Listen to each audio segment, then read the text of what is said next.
ಅಕ್ಬರನನ್ನು ರಾಷ್ಟ್ರೀಯ ದೊರೆ ಎಂದು ಕರೆದವರು ಯಾರು? ಜವಾಹರಲಾಲ್ ನೆಹರು. ಗಾಂಧೀಜಿ ಅವರಿಗೆ ಮಹಾತ್ಮ ಎಂದು ಕರೆದವರು ಯಾರು? ರವೀಂದ್ರನಾಥ್ ಟ್ಯಾಗೋರ್. ನಾಣ್ಯಗಳ ಕಾಯ್ದೆಯನ್ನು ಯಾವಾಗ ಜಾರಿಗೆ ತರಲಾಯಿತು? 1935. ಕೇಂದ್ರ ಹಣಕಾಸು ಆಯೋಗದ ಪ್ರಥಮ ಅಧ್ಯಕ್ಷರು ಯಾರು? ಕೆ.ಸಿ. ನಿಯೋಗಿ. ಪೂನಾ ಒಪ್ಪಂದ ಯಾರ ನಡುವೆ ನಡೆಯಿತು? ಗಾಂಧೀಜಿ ಮತ್ತು ಅಂಬೇಡ್ಕರ್. ಸೈಮನ್ ಆಯೋಗವನ್ನು ಯಾವಾಗ ರಚನೆ ಮಾಡಲಾಯಿತು? 1927. ಇಸ್ಲಾಂ ಧರ್ಮದ ಸ್ಥಾಪಕರು ಯಾರು? ಮೊಹಮ್ಮದ್ ಪೈಗಂಬರ್.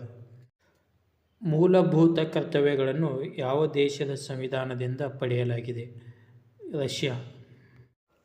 ನೀತಿ ಆಯೋಗದ ಸ್ಥಾಪನೆ ಜನವರಿ 1, 2015. ಸುಪ್ರೀಂ ಕೋರ್ಟಿನ ನ್ಯಾಯಾಧೀಶೆಯಾದ ಮೊದಲ ಮಹಿಳೆ ಎಂ. ಫಾತಿಮಾ ಬೀಬಿ.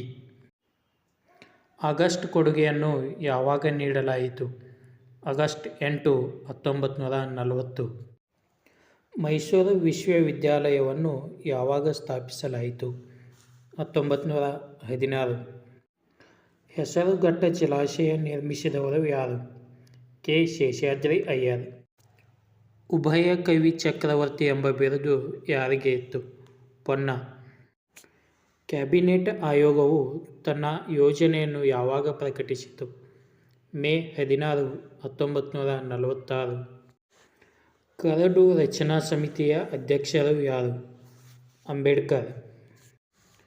ಮಾರಿ ಕಣಿವೆ ಯೋಜನೆಯನ್ನು ನಿರ್ಮಿಸಿದವರು ಯಾರು? ಕೆ. ಶೇಷಾದ್ರಿ ಅಯ್ಯರ್. ಯಾವ ತಿದ್ದುಪಡಿ ಕಾಯ್ದೆಯ ಮೂಲಕ ಹೊಸ ಪಂಚಾಯತ್ ರಾಜ್ ಕಾಯ್ದೆಯನ್ನು ಜಾರಿಗೆ ತರಲಾಯಿತು? 73ನೇ ತಿದ್ದುಪಡಿ. ಅಂತರರಾಜ್ಯ ಜಲವಿವಾದಗಳಿಗೆ ಸಂಬಂಧಿಸಿದ ಸಂವಿಧಾನದ ವಿಧಿ ಯಾವುದು? 262.